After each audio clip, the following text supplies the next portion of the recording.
Bueno, este es el primer tema de anatomía patológica de defensa y como todos temas de UP1 son feos, pero bueno, espero que se les haga un poco llevadero. El tema de hoy es leucocitos y tejido linforreticular. Primero vamos a ver algunas cositas de lo normal como para que vayan recordando daños anteriores y después lo que es la patología o las variaciones patológicas. Entonces, primero vamos a ver los leucocitos en condiciones normales. En condiciones normales, los leucocitos se encuentran en un número que va de 4.500 a 11.500 por microlitro. Es decir, que este es el recuento normal de glóbulos blancos, que se puede ver en un hemograma normal. Dentro de los leucocitos, estos pueden clasificarse en polimorfonucleares y en monomorfonucleares. Otra forma de clasificarlos es en agranulocitos y en granulocitos, dependiendo si tienen o no granulaciones en su citoplasma. Yo elijo esta clasificación, que es la de polimorfonucleares y monomorfonucleares. Dentro de los polimorfonucleares tenemos a los neutrófilos, a los eosinófilos y a los basófilos. Los neutrófilos son la primera barrera frente a las infecciones es decir, que forman parte de la inmunidad innata y además son específicamente de mayor utilidad en infecciones por bacterias y también en infecciones por hongos. Es decir, que su recuento se va a ver aumentado en infecciones de esas etiologías.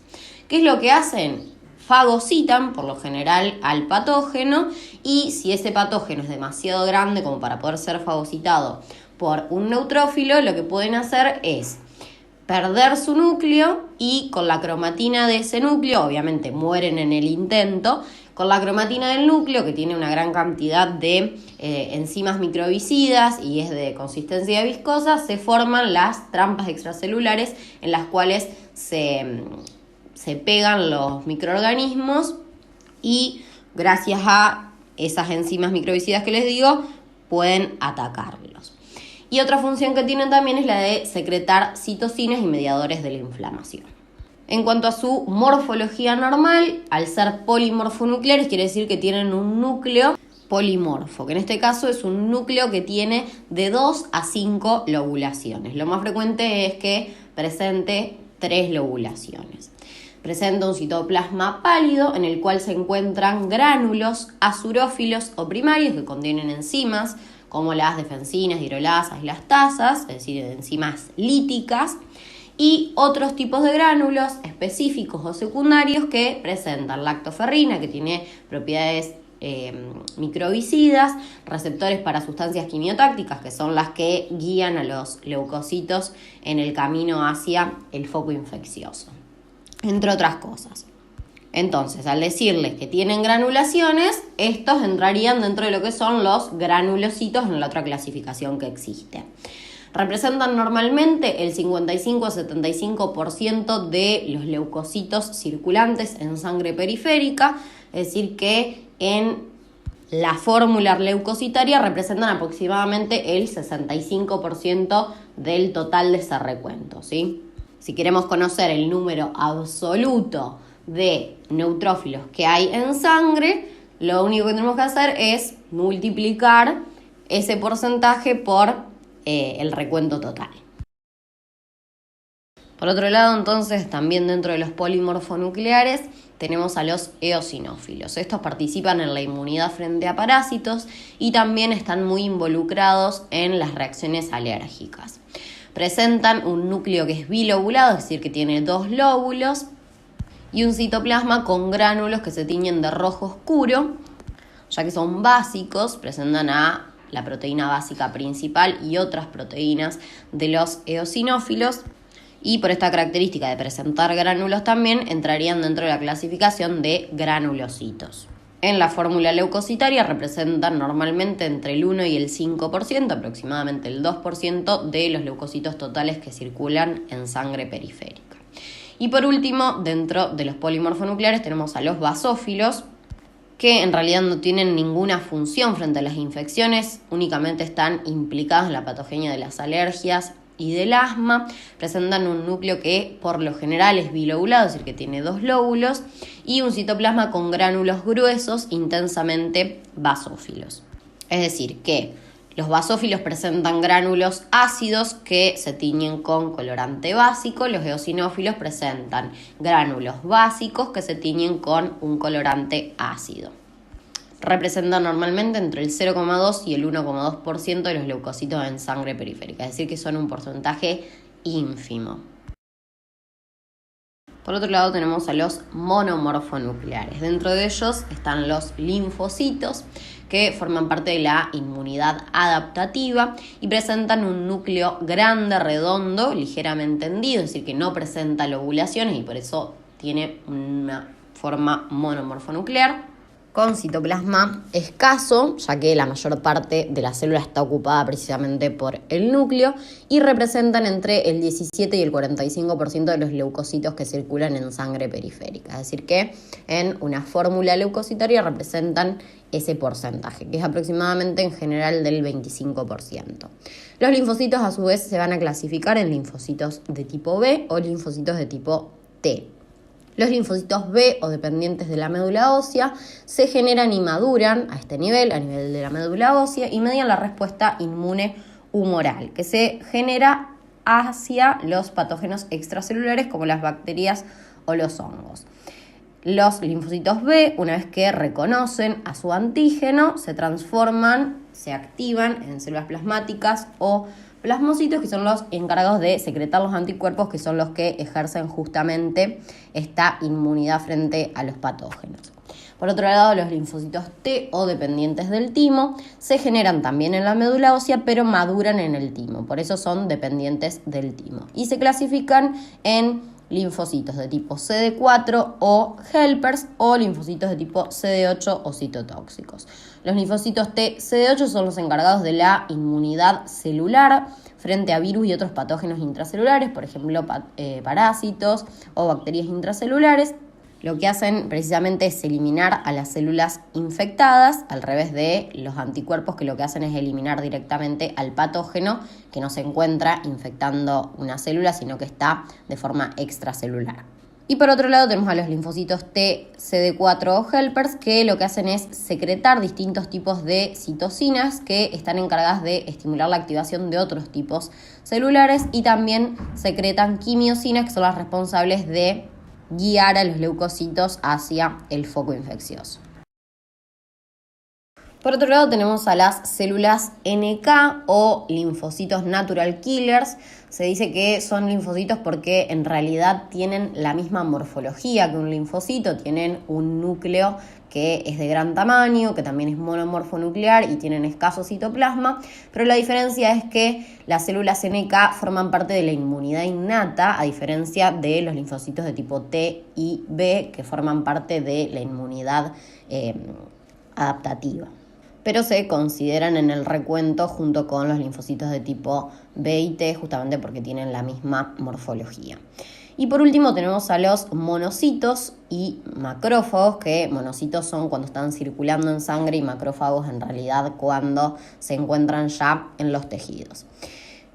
Dependiendo de la vía de activación del macrófago, este puede presentar una actividad fagocítica, microbicida y proinflamatoria, es decir, que se encarga de eliminar a un patógeno, que eso se da cuando se activan por la vía clásica, o una actividad antiinflamatoria y reparadora cuando se activan por una vía alternativa. En cuanto a su morfología, también presenta un núcleo de gran tamaño, central, con forma de herradura, pero que también es monomorfonuclear, está dentro del grupo de los monomorfonucleares. La diferencia con los linfocitos es que estos monocitos sí son granulocitos, es decir, presentan gránulos finos a nivel del citoplasma que se ven como polvillo o como pequeñas vacuolas. Entonces, como para retomar la otra clasificación, nosotros tenemos polimorfonucleares o monomorfonucleares. Dentro de los polimorfonucleares tenemos a los neutrófilos, eosinófilos y basófilos. Dentro de los monomorfonucleares tenemos a los linfocitos T, B, células NK y monocitos. Mientras que en la clasificación de granulocitos y agranulocitos tenemos en los granulocitos a los eosinófilos, basófilos y neutrófilos y a los monocitos, y dentro de los agranulocitos tenemos a los linfocitos T, B y células NK. En la fórmula leucocitaria representan del 2 al 8% de los leucocitos que circulan en sangre periférica. Los monocitos, recuerden, ¿sí? Solo puse monocitos macrófagos como para que conozcan la función de los macrófagos. Obvio que ya la conocen, pero bueno, como para que la recuerden. Bueno, ahora sí vamos a ver cuáles son las variaciones patológicas de los leucocitos. Primero, las variaciones en el recuento. Por un lado tenemos a la leucocitosis y por otro lado tenemos a la leucopenia. La leucocitosis es el aumento del recuento de los leucocitos por encima del límite superior normal, que dijimos que eran 11.500 por microlitro de sangre. La causa más frecuente de leucocitosis son las infecciones, principalmente las infecciones bacterianas, aunque también puede deberse a neoplasias hematológicas, en cuyo caso el recuento de leucocitos es muy aumentado, o también a reacciones a fármacos. Esta leucocitosis puede ser a expensas de un aumento de algún leucocito en particular. En el caso de que este aumento esté dado por los neutrófilos, vamos a hacer referencia a una neutrofilia, es decir, un aumento en el recuento absoluto de neutrófilos por encima de 7.500 por microlitro. La causa más frecuente de neutrofilia son las infecciones bacterianas o en algunos casos las infecciones micóticas agudas. Y otras causas pueden incluir inflamación aguda de cualquier otra etiología, intoxicaciones, una hemorragia aguda, por lo general una hemorragia digestiva, las enfermedades mieloproliferativas, en este caso se incluyen las enfermedades hematológicas malignas y también algunas en las cuales existe un aumento de la generación de alguna línea celular a nivel de la médula ósea, por ejemplo una policitemia vera en la cual hay un aumento de la producción más de glóbulos rojos, pero también pueden aumentar los glóbulos blancos. Enfermedades malignas diseminadas, es decir, algún cáncer con metástasis de otro origen y también el tratamiento con corticoides. Por otro lado, también tenemos a la eosinofilia, que es el aumento en el recuento absoluto de eosinófilos por encima de 400 por microlitro. La causa más frecuente son las reacciones alérgicas y con menor frecuencia las infecciones parasitarias, como la triquinosis, la equinococosis, o también es bastante frecuente como reacción al consumo de ciertos fármacos. Y también, como siempre, puede estar causado por alguna afección hematológica, como por ejemplo alguna neoplasia de la médula ósea o una leucemia. Sin embargo, una eosinofilia puede no acompañarse de leucocitosis, sino que mantenerse un recuento leucocitario normal, pero podemos ver este aumento de los eosinófilos a nivel de la fórmula leucocitaria y no en el recuento total. Por otro lado tenemos a la basofilia, que pasa lo mismo que con la eosinofilia, muchas veces no se va a ver reflejado en el recuento total, pero sí en la fórmula. En este caso es el aumento del recuento de basófilos por encima de 100 por microlitro. Vean que el porcentaje que representa los basófilos en el recuento total es ínfimo. Ya de por sí es infrecuente y puede estar causada por algún tipo de leucemia, la leucemia mieloide crónica por lo general, la policitemia vera, la colitis ulcerosa, enfermedad de Hodgkin, etc. Por otro lado tenemos a la linfocitosis, que sí se va a ver reflejada en general en el recuento total de leucocitos, que es un aumento obviamente en el recuento de los linfocitos por encima de 4.000 por microlitro. Por lo general está causada por algunas infecciones virales. El ejemplo más representativo es la mononucleosis infecciosa. Otra causa pueden ser las infecciones bacterianas crónicas, por lo general causadas por gérmenes difíciles de erradicar, como la tuberculosis, la sífilis, leucemias linfocíticas y linfomas. Y por último, la monocitosis es el aumento del recuento de monocitos por encima de 800 por microlitro. Las causas más comunes son las infecciones virales, infecciones bacterianas, la convalescencia de infecciones agudas, es decir, la recuperación de infecciones agudas, enfermedades hematológicas, incluidas leucemias y linfomas. Acuérdense que si hablamos de leucocitosis de cualquier tipo y dicen enfermedades hematológicas, va a estar bien, puede afectar a cualquier línea celular.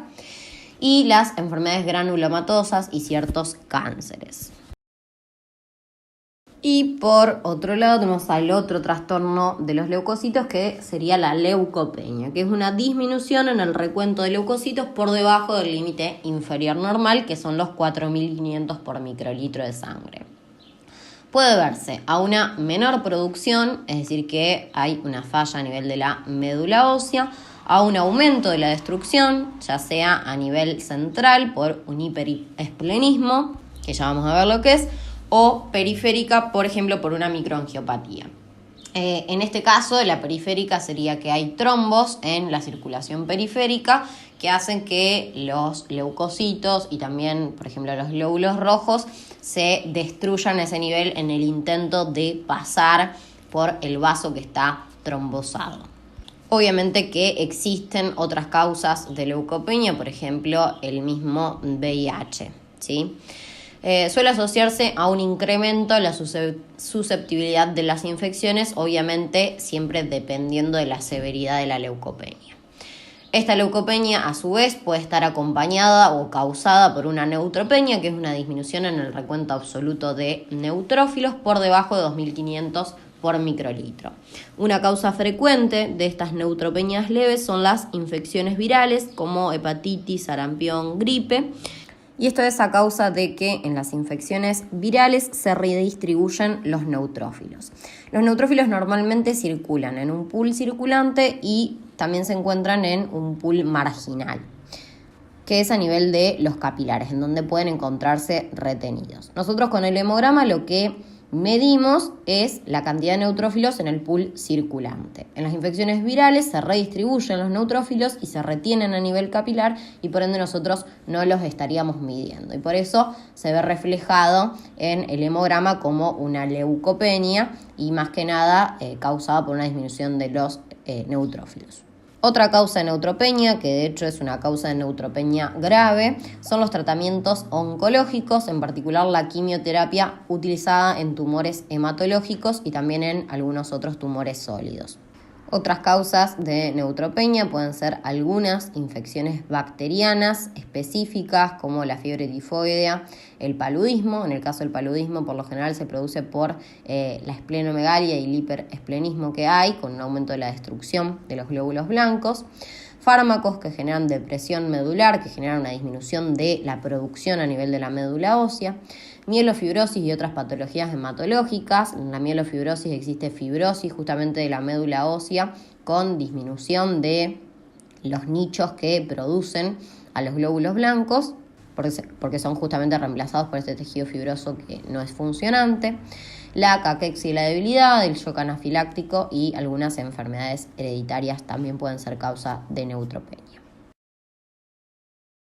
Otro recuento que puede estar disminuido es el recuento de eosinófilos por debajo de 40 por microlitro. No suele reflejarse en el recuento total de leucocitos, al igual como yo les decía en la eosinofilia, ya que representan un pequeño porcentaje en la fórmula total y puede estar causado por un exceso de adrenocorticotrofina y de esteroides suprarrenales en el hombre. Y por último tenemos a la linfopenia, que es un recuento disminuido de linfocitos por debajo de 1.500 por microlitro. Su principal causa son las infecciones agudas y otras más graves pueden ser el VIH, la supresión de la médula ósea, el tratamiento inmunosupresor y la radioterapia. Bueno, además de las variaciones patológicas en cuanto al recuento, podemos encontrar variaciones en cuanto a la morfología, por lo general de los neutrófilos. Estas variaciones en la morfología pueden ser aparición de vacuolas, aparición de granulaciones, aparición de cuerpos de Dole, una desviación hacia la izquierda o hacia la derecha en la línea de maduración de los neutrófilos o algunas alteraciones congénitas. Las vacuolas aparecen como un signo de edema intracelular que se produce por la citotoxicidad de algunos fármacos sobre los neutrófilos. Las granulaciones tóxicas aparecen en el contexto de estados infecciosos agudos, en general graves y bacterianos, y están formadas por lisosomas agrandados y activos que tienen una mayor afinidad por los colorantes y por eso aparecen de color negro o púrpura. Y por otro lado, los cuerpos de Dol, que pueden aparecer en el mismo contexto que las granulaciones tóxicas, son áreas no muy notables que no constituyen gránulos, pero que se tiñen de color azul y se encuentran en la periferia del citoplasma de los neutrófilos. Como les dije, en el mismo contexto que las granulaciones tóxicas, en infecciones y otros estados tóxicos agudos. El origen de las tinciones azuladas no está muy bien definido, pero podrían ser agregados de retículo endoplásmico rugoso. La desviación a la izquierda representa la aparición en sangre periférica de neutrófilos inmaduros en un porcentaje mayor al 5%. Y esto se debe a su liberación precipitada desde la médula ósea, en el contexto de un alto gasto de neutrófilos, como es una infección o alguna otra inflamación aguda de otra etiología, y también en las enfermedades de la médula ósea, por lo general los síndromes mieloproliferativos. Cuanto mayor sea esa desviación hacia la izquierda, más riesgo hay de que sea de un origen maligno, de que sea patológica y que la causa de esa aparición de precursores muy inmaduros sea una leucemia. Por lo general, en las infecciones van a aparecer neutrófilos en banda o como mucho metamielocitos. En cambio, en un síndrome mieloproliferativo o una leucemia pueden aparecer mieloblastos, promielocitos, mielocitos, que son ya formas mucho más inmaduras. Además de esto que les decía de una desviación hacia la izquierda patológica o fisiológica en base al grado de madurez que tienen los neutrófilos, la desviación hacia la izquierda también puede clasificarse en regenerativa y degenerativa.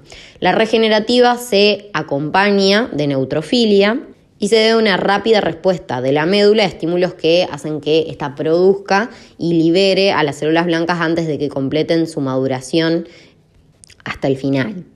Mientras que la degenerativa no se acompaña de neutrofilia, el recuento es normal o incluso a veces es disminuido y se produce por ciertos tóxicos que no permiten que se complete la maduración de los neutrófilos y por eso aparecen en sangre periférica.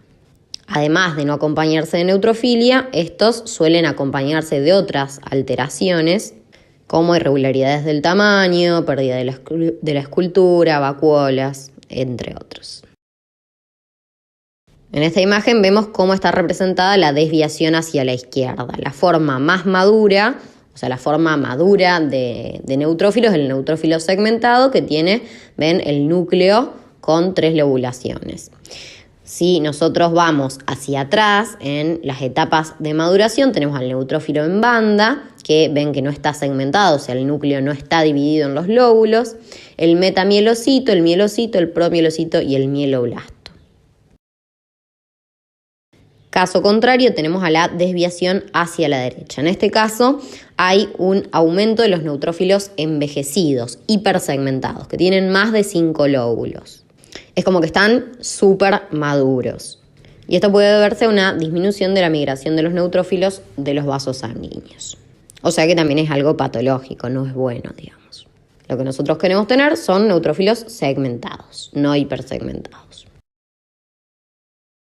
Y por último, las enfermedades congénitas o hereditarias, como les decía, la más común es la anomalía de Pelger-Wett, o como sea que se pronuncie, que se caracteriza porque la mayoría de los núcleos de los neutrófilos son bilobulados en lugar de tener 3 lóbulos o más, y eso les da el aspecto de un lente, ¿sí? O de gafas, además de una tinción mayor de la cromatina. Bueno, ahora ya pasamos al tejido linforreticular, prometo que este es un poquitín más divertido.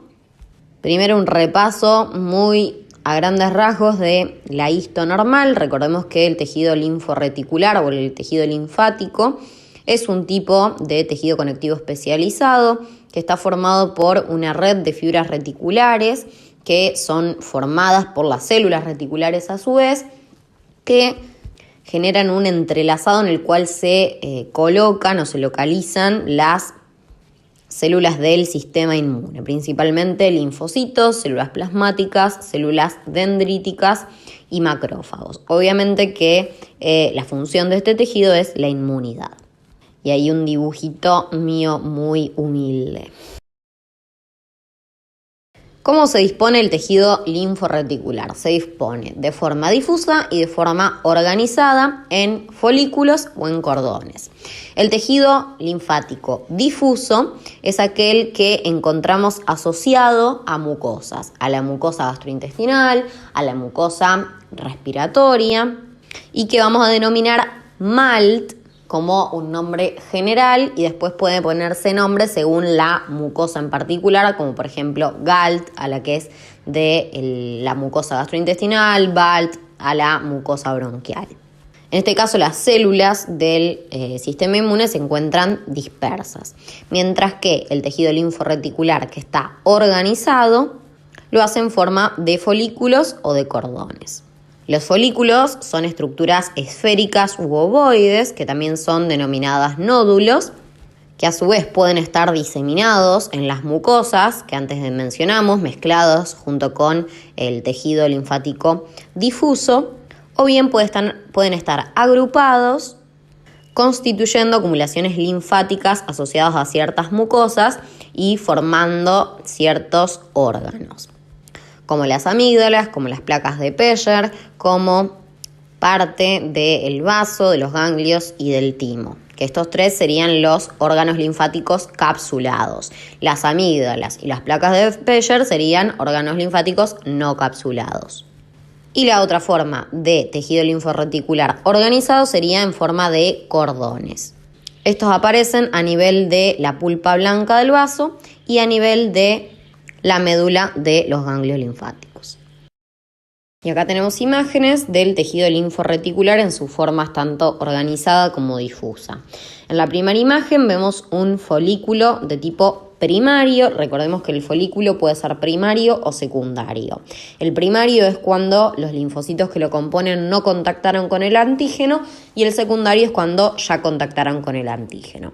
En el primario está formado por numerosos linfocitos B en reposo, justamente porque no contactaron con el antígeno y por ende no se activaron, que están carentes casi de citoplasma, son puro núcleo y se disponen muy juntitos y aumentan de esta forma la basofilia, justamente porque todo lo que se tiñe son los núcleos de los linfocitos y tienen algunos linfocitos B de memoria, mientras que el folículo secundario, los linfocitos que lo componen ya contactaron con el antígeno y se forma un centro germinativo y una zona del manto. El centro germinativo a su vez está constituido por una zona clara y por una zona oscura. En la zona clara se encuentran células reticulares, que son las que forman justamente las fibras reticulares, células dendríticas foliculares, que en realidad no son células presentadoras de antígenos, sino que son células que en sus dendritas se pegan los antígenos en forma natural para que los linfocitos B puedan reconocerlos.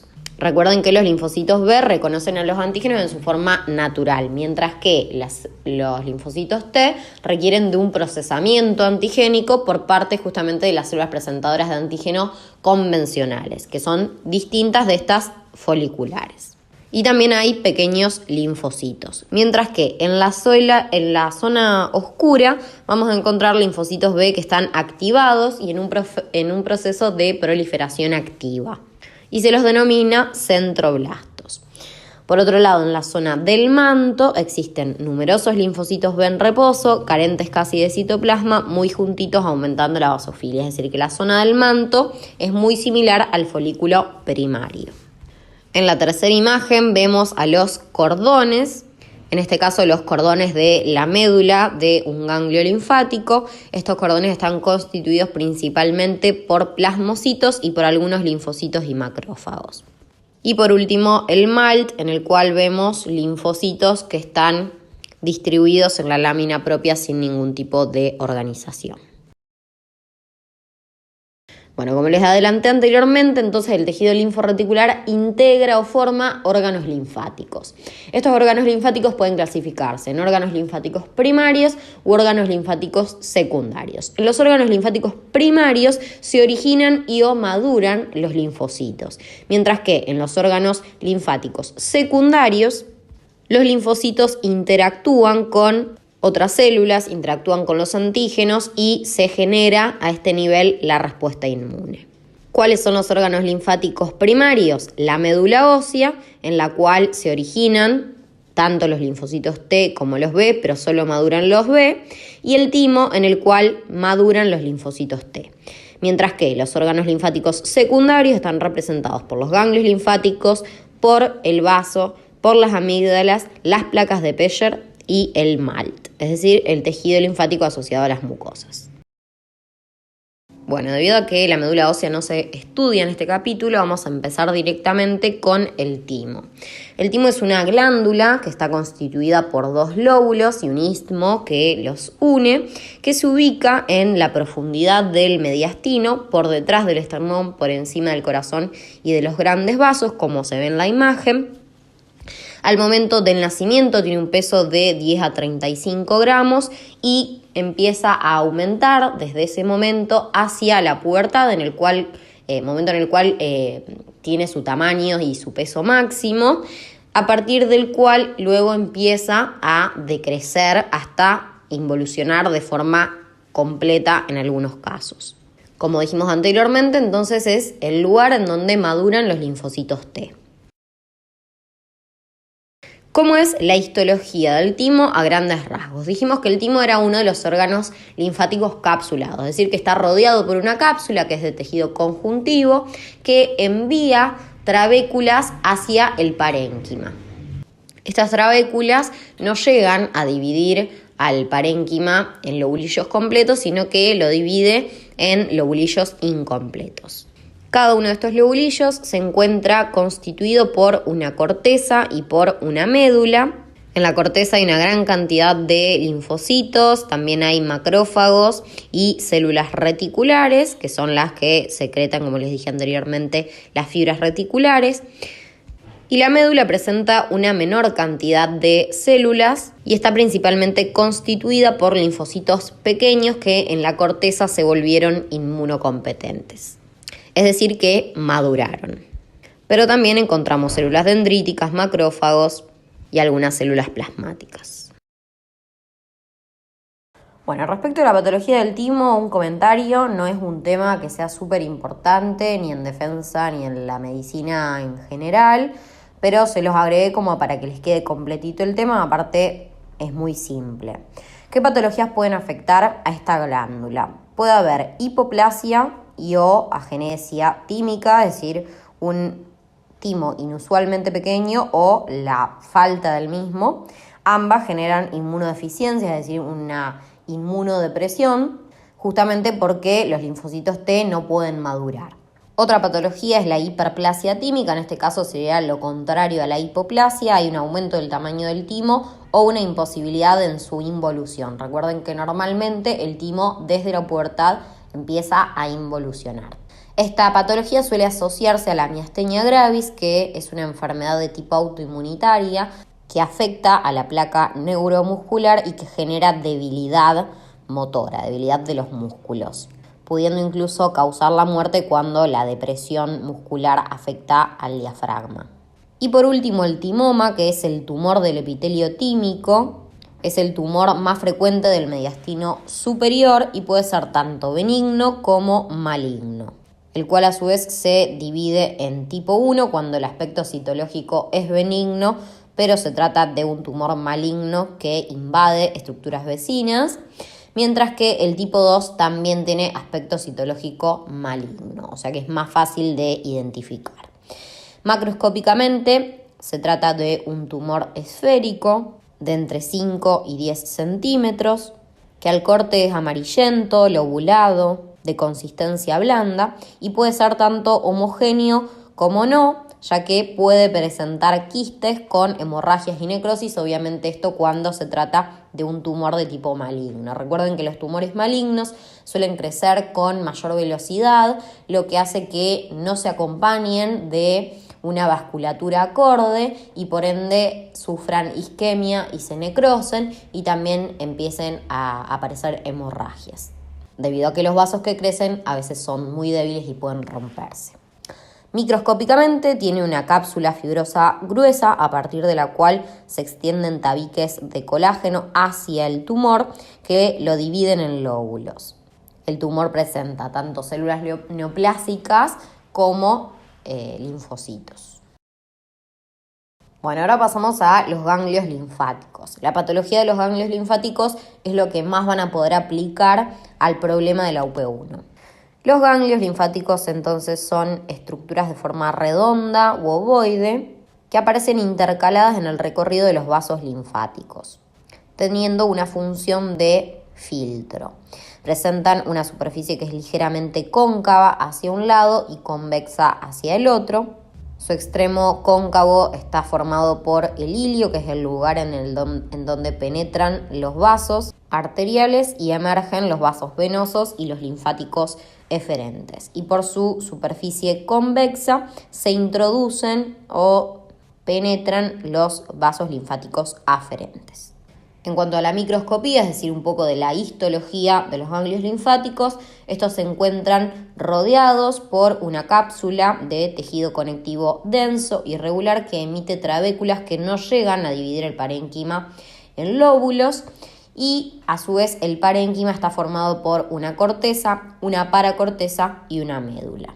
En la corteza, el tejido linforreticular se dispone principalmente en forma de folículos. También hay algo de tejido linfático difuso. A nivel de la paracorteza se dispone en forma difusa con gran abundancia de linfocitos T. Y en la médula existen cordones y algo también de tejido linfático difuso. A la paracorteza, como presenta predominantemente linfocitos T, se la denomina zona T dependiente, y a la corteza, como presenta folículos que están principalmente constituidos por linfocitos B, se le denomina zona B o médula ósea dependiente. A su vez, en la estructura de los ganglios linfáticos tenemos que tener en cuenta a los senos, que se continúan de los vasos linfáticos aferentes que penetran por la parte convexa del ganglio. Entonces, estos vasos linfáticos aferentes penetran por la parte convexa, drenan en el seno subcapsular o seno marginal, el cual a su vez se continúa hacia los lados de las trabéculas con los senos trabeculares, y estos se dirigen hacia la médula, en donde se expanden constituyendo los senos linfáticos medulares. Estos senos linfáticos medulares, a su vez, se van a ir reuniendo para formar a los vasos linfáticos eferentes, que emergen por el ilio, es decir, por la cara cóncava del ganglio. Bueno, y acá unas imágenes como para que se ubiquen y recuerden bien la histología. Entonces tenemos la cápsula de tejido conectivo denso que rodea, tenemos a las trabéculas que ven que se introducen dentro del parénquima, tenemos a estos lobulillos incompletos que están formados por una corteza en donde vemos a los folículos, que pueden ser tanto primarios como secundarios. Los secundarios tienen el centro germinativo en el medio y alrededor la zona del manto, en donde ahí les recuerdo cada célula que hay, ¿sí? En la zona del manto y el folículo primario hay linfocitos B inactivos y linfocitos B de memoria, mientras que en el centro germinativo vamos a encontrar en la zona clara células dendríticas foliculares y centrocitos, y en la zona oscura centroblastos, que son los linfocitos B que contactaron con el antígeno y están en proliferación activa. Luego, en la zona que le sigue a la corteza, la paracorteza, vamos a encontrar a los linfocitos T de forma difusa, y luego llegamos a la médula, en donde encontramos a los cordones y obviamente también nos encontramos con los senos linfáticos medulares, que vienen siendo la continuación de los senos linfáticos trabeculares, que los vemos ahí rodeando a las trabéculas, y del seno marginal o subcapsular, que es el que rodea a toda la corteza y a toda la cápsula, obviamente. Acá vemos una distribución de los ganglios linfáticos en el organismo. En lugares de confluencia de vasos linfáticos se encuentran en mayor número estos y forman grupos ganglionares o cadenas ganglionares. A nivel de cabeza y cuello encontramos a los occipitales, a los retroauriculares, a los preauriculares, a los parotidios, a los tonsilares, a los submaxilares o submandibulares, a los submentonianos, y después tenemos a las cadenas cervicales. profundas y superficiales y los posteriores. Y después tenemos a los supraclaviculares, que siempre que encontremos una adenopatía a este nivel tenemos que pensar en algo maligno, ¿sí? en un cáncer, una metástasis de un cáncer. Y a nivel de cuerpo entero, entonces, todos los de cabeza y cuello ya los dijimos. Después tenemos a nivel axilar, un grupo ganglionar bastante grande. A nivel supratroqueolar, es decir, ahí en la región del pliegue del codo. A nivel inguinal, a nivel femoral y popliteo. Y después los ganglios profundos a nivel mediastinal y mesentérico también.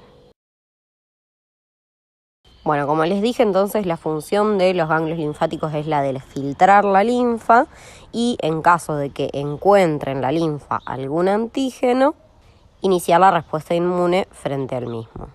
¿Qué es la linfa? La linfa es ese líquido que se filtra desde los capilares en su extremo arterial y que no es reabsorbido por los capilares en su extremo venoso. Es decir, que tiene una composición muy similar al plasma. Es un líquido claro que es pobre en proteínas, rico en lípidos y que tiene leucocitos. Esta linfa, este líquido que es filtrado por los capilares en su extremo arterial y no es reabsorbido por los capilares en su extremo venoso, es recogido por los capilares linfáticos, los cuales drenan en vasos linfáticos de calibre cada vez mayor. Luego esos vasos drenan en troncos y esos troncos drenan en conductos, dos conductos que son a la izquierda el conducto torácico y a la derecha la gran vena linfática, que devuelven ese líquido hacia la circulación sanguínea general. Y en esta imagen vemos la localización de los distintos troncos y los conductos que drenan finalmente en el confluente yugulo-subclavio. En este otro gráfico tenemos una representación muy simplificada de cómo la linfa ingresaría dentro del ganglio linfático y en caso de contener antígenos o en caso de contener células dendríticas o células presentadoras de antígenos que hayan procesado el antígeno y lo estén presentando, se los presentan a los linfocitos T, se los presentan a los linfocitos B y estos se activan generando una respuesta inmune. Además de los linfocitos que residen habitualmente en el ganglio linfático, también hay linfocitos circulantes que circulan justamente a lo largo de los ganglios linfáticos buscando encontrarse con su antígeno. También puede verse cómo el linfocito T reconoce a un antígeno que fue procesado previamente por la célula dendrítica, mientras que el linfocito B reconoce al antígeno en su forma nativa. Lo que no se ve en este caso es la cooperación que existe entre los linfocitos T y los linfocitos B.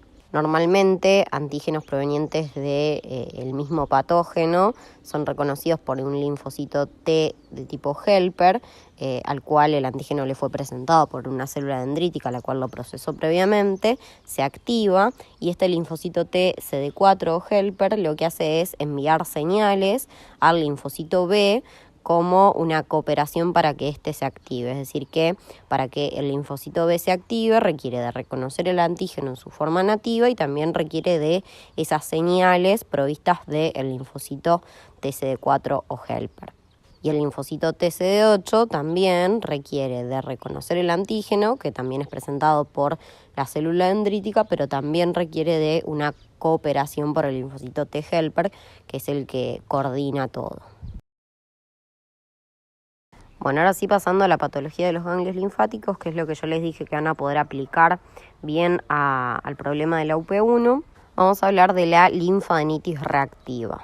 Esta hace referencia a los cambios reactivos que se producen a nivel del ganglio linfático como parte de una respuesta que puede ser tanto aguda como crónica y que puede ser tanto específica como inespecífica frente a diversos estímulos, como por ejemplo infecciones, como por ejemplo fármacos, contaminantes, etc.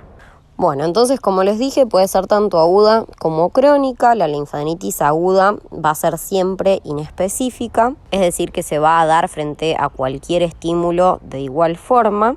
Y se trata de una reacción frente al drenaje de un área de tejido que está padeciendo inflamación aguda.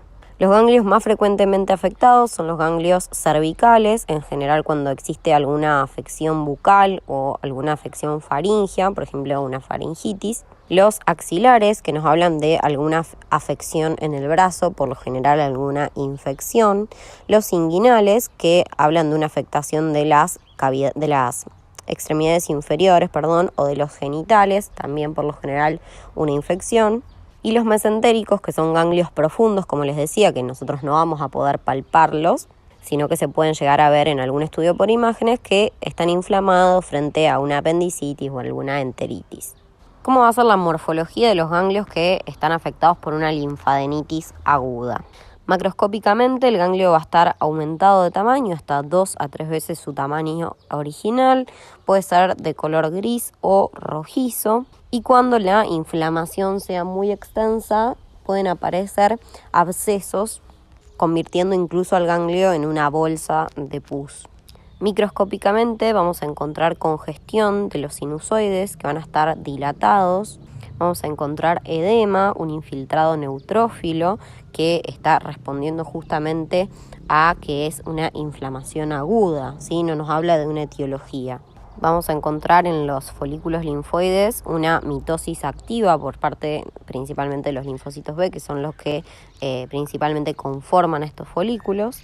Y puede incluso aparecer justamente la formación de abscesos, que son los que nosotros vemos después a nivel macroscópico, cuando el microorganismo causante de la infección sea un microorganismo piógeno, como por ejemplo un Staphylococcus aureus. Bueno, por otro lado vamos a tener a la linfadenitis crónica de tipo inespecífica, que se produce justamente frente al drenaje de zonas que presentan inflamación aguda de forma reiterada, o bien ante el drenaje de algún tumor maligno.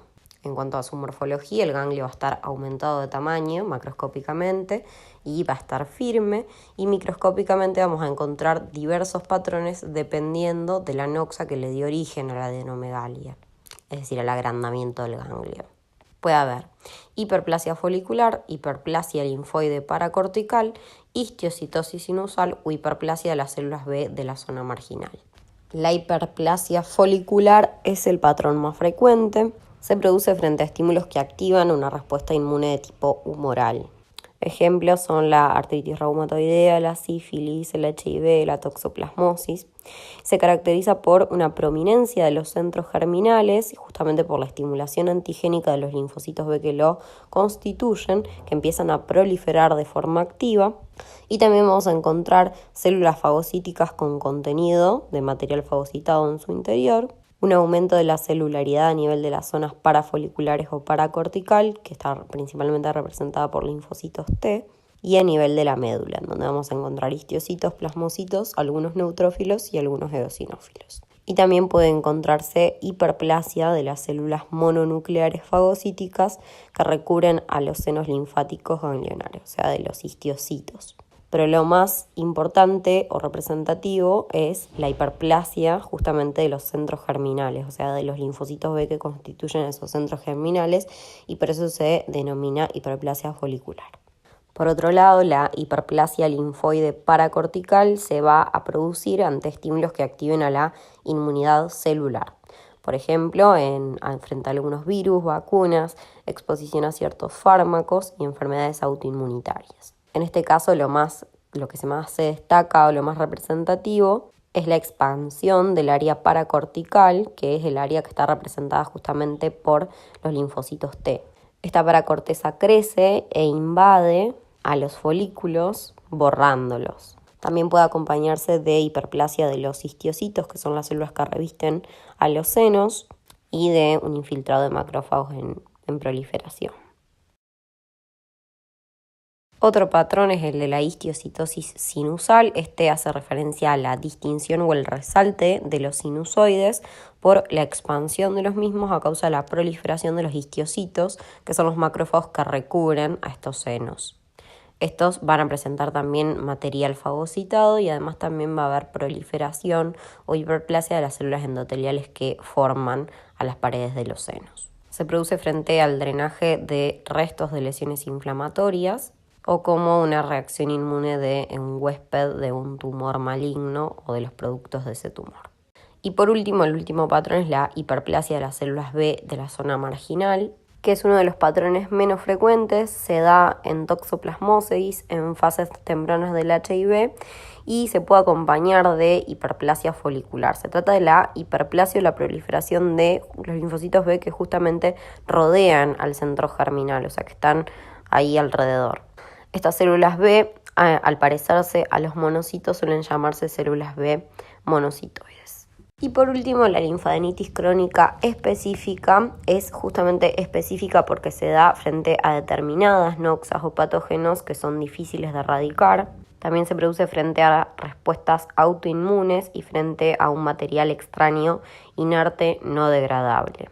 Todos estos estímulos lo que generan es la formación de granulomas. Los granulomas son lesiones circunscriptas, pequeñas, que están formadas por macrófagos modificados que se denominan células epiteloides por su aspecto y por células gigantes que se forman por la confluencia de estos macrófagos, estas células epiteloides, que a su vez están rodeados por linfocitos y que a veces presentan en el centro necrosis central, que puede ser una necrosis central gaseosa, como en el caso de Mycobacterium tuberculosis, que es algo que vamos a ver cuando veamos bien ese microorganismo, pero que en su pared presentan algunos lípidos que hacen que se le dé ese aspecto a la necrosis central. Esa necrosis central se produce por la hipoxia que sufren los microorganismos que se encuentran en el centro, por toda esta corona de células que no le permiten la llegada de los nutrientes desde vasos y también de todas las enzimas líticas y citocinas que son secretadas por estas células hacia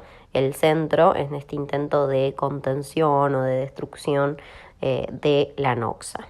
Con el tiempo, a su vez, esta lesión puede rodearse de fibroblastos y de tejido conjuntivo. Entonces, el ganglio con linfadenitis crónica específica va a encontrar granulomas en su morfología.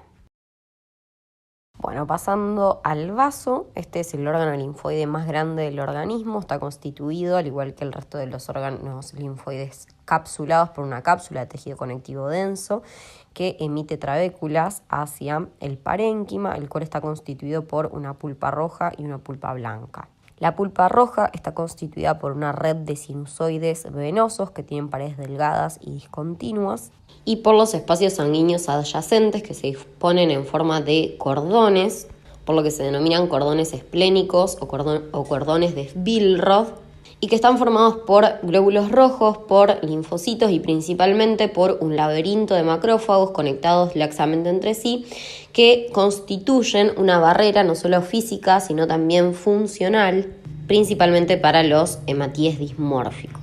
La pulpa blanca, por otro lado, está constituida por linfocitos que rodean a las arteriolas, formando la vaina linfática periarteriolar, y por folículos linfoides que presentan principalmente linfocitos B. En cuanto a la circulación del vaso, este presenta un circuito cerrado rápido por el que pasa la mayor parte de la sangre, de arterias a capilares y venas esplénicas para abandonar el vaso, y uno abierto o lento por el cual pasa parte de la sangre desde los capilares en su extremo arterial hacia los cordones esplénicos, en donde es filtrada por esa red de macrófagos y luego regresa al torrente venoso. Bueno, dentro de las funciones del vaso, la más importante y por la cual lo estamos estudiando en este apartado es la función de la inmunidad, que es llevada a cabo principalmente por la pulpa blanca. Los linfocitos B de este órgano lo que hacen es generar anticuerpos, principalmente contra bacterias capsuladas, y es por eso que los sujetos que están esplenectomizados, es decir, que se les extirpó de forma quirúrgica el vaso, tienen un mayor riesgo, una mayor predisposición a estas infecciones o a que estas infecciones sean más graves, principalmente por microorganismos, como les decía, capsulados, como por ejemplo el meningococo o el neumococo. Por otro lado, la pulpa roja lo que hace es eliminar principalmente eritrocitos que son envejecidos o defectuosos, que tienen algún grado de dismorfia, aunque también es capaz de eliminar bacterias que están revestidas por anticuerpos. Por otro lado, el vaso también tiene la capacidad de producir células sanguíneas, es decir, de que se produzca una hematopoiesis extramedular, siempre y cuando existe una lesión en la médula ósea, como una fibrosis o tumores, que permitan que las células madre hematopoyéticas circulen y repueblen el vaso adulto. Recordemos que dentro de la vida intrauterina, el vaso, en una instancia del desarrollo, es el órgano encargado de la hematopoiesis. Y por último, también se cree que podría llegar a regular el flujo sanguíneo, ya que la vena esplénica forma parte de la vena porta y por ende el retorno venoso de la vena esplénica contribuiría a modificar el retorno venoso de la circulación general. Bueno, dentro de la patología del vaso vamos a ver la esplenomegalia, el hiperesplenismo y el infarto esplénico. La esplenomegalia es el aumento del tamaño del vaso que puede estar causada por infecciones, como por ejemplo una mononucleosis infecciosa o el paludismo, por congestión debida a insuficiencia cardíaca, hipertensión portal, por infiltración tumoral, enfermedades autoinmunitarias, enfermedades por almacenamiento, o sea, por depósito de hierro o de cobre, por ejemplo, y enfermedades que presentan eritrocitos normales, en este caso porque demandan un aumento de la función de filtro del vaso para poder eliminar a esas células dismórficas, por ejemplo la talasemia o la anemia hemolítica. Morfológicamente distinguimos una esplenitis aguda inespecífica de una esplenomegalia congestiva. La esplenitis aguda inespecífica es la que es causada, por ejemplo, por una infección y en la cual vamos a ver un vaso aumentado levemente de tamaño, con un peso de 200 a 400 gramos, con una consistencia blanda. Microscópicamente vamos a ver congestión aguda a nivel de la pulpa roja, que puede invadir, incluso borrar a los folículos linfoides que forman parte de la pulpa blanca. Se puede observar un infiltrado de neutrófilos, células plasmáticas y en ocasiones de eosinófilos. A veces los folículos linfoides pueden sufrir necrosis por infiltrado de los neutrófilos con la formación de un absceso. Y por otro lado, la esplenomegalia congestiva es la causada, como les decía, por insuficiencia cardíaca o hipertensión portal, en la cual el vaso está aumentado de tamaño de forma importante, con un peso de 1000 a 1500 gramos. Es de consistencia firme, con la cápsula engrosada y fibrosa, y microscópicamente vemos a la pulpa roja congestiva al inicio del cuadro y con el tiempo el parénquima empieza a volverse fibrótico. Y los sinusoides aparecen con las paredes rígidas por el depósito de colágeno. El hiperesplenismo es un cuadro caracterizado por una excesiva remoción de eritrocitos, granulocitos o plaquetas de la circulación, lo que genera una citopenia, es decir, una pancitopenia, una disminución del recuento de todas estas células en sangre, y es causada por un aumento de la función del vaso en relación con una esplenomegalia que puede ser casi de cualquier etiología, y que se acompaña con una médula ósea hipercelular o con una celularidad normal, porque obviamente la causa de la citopenia no está en que hay una depresión de la producción, sino que hay un aumento de la eliminación por parte del vaso. Y por último tenemos al infarto esplénico, ¿sí? Que es la necrosis coagulativa de este órgano, que se ve como un infarto blanco, pálido, que tiene forma de cuña, de localización subcapsular, cuya cápsula se encuentra recubierta de fibrina y que cura con una cicatriz deprimida. Acá la imagen es la del infarto blanco. Eso después se transforma en una cicatriz que retrae al parénquima. Bueno, y por último, un repasito de lo normal del anillo de Waldeyer y de el MALT y las placas de Peyer, porque en realidad no están incluidas, digamos, en esta UP ni en este capítulo la patología de estas estructuras. Las amígdalas son estructuras que están constituidas por folículos linfáticos y por tejido linfático difuso, que están rodeadas a su vez por un epitelio, que suele ser un estratificado plano no creatinizado, excepto a nivel de las adenoides, en las cuales algunas regiones presentan un epitelio respiratorio, ya que están en íntima relación con las fosas nasales. Este epitelio a su vez suele invaginarse formando las criptas amigdalinas. Todo esto más que nada a nivel de las amígdalas palatinas. Se encuentran localizadas en la mucosa de la nasofaringe, alrededor del istmo de las fauces, y forman un círculo de defensa inmunológica que, como les decía, se denomina anillo de Waldeyer y que protege al tracto respiratorio y al tracto digestivo. Entonces tenemos a las adenoides, que es en realidad una única amígdala en el techo de la faringe, a las amígdalas tubáricas que están alrededor de las trompas de Eustaquio, las amígdalas palatinas, que son las dos que vemos cuando abrimos la boca, y por último la amígdala lingual, que forma parte de la lengua y que nos resalta por el resto del parénquima, digamos. Y por último el MALT, que es ese tejido linfático difuso, o sea, son linfocitos aislados en la lámina propia de las mucosas, y la placa de Peyer, que ya es una estructura organizada que constituye en cúmulos de tejido linfático en forma de pequeñas hendiduras redondeadas ovoides, como están en la imagen real, esa de ahí abajo, que se asemejan a pequeños cráteres dentro de la mucosa y que se encuentran a nivel de la lámina propia. Se ubican principalmente a nivel del ilion terminal o en la primera porción del colon y presentan, como está ahí en el dibujito, células M, que son células que por lo general lo que hacen es traslocar los antígenos de la luz intestinal hacia dentro de la placa, el domo, que es la región de la placa de Peyer que contacta con esas células de tipo M, por debajo un área de linfocitos B, que está representada por los folículos con su centro germinal, y un área interfolicular que presenta los linfocitos T. Todo esto en íntima relación con vasos linfáticos eferentes y un ganglio linfático.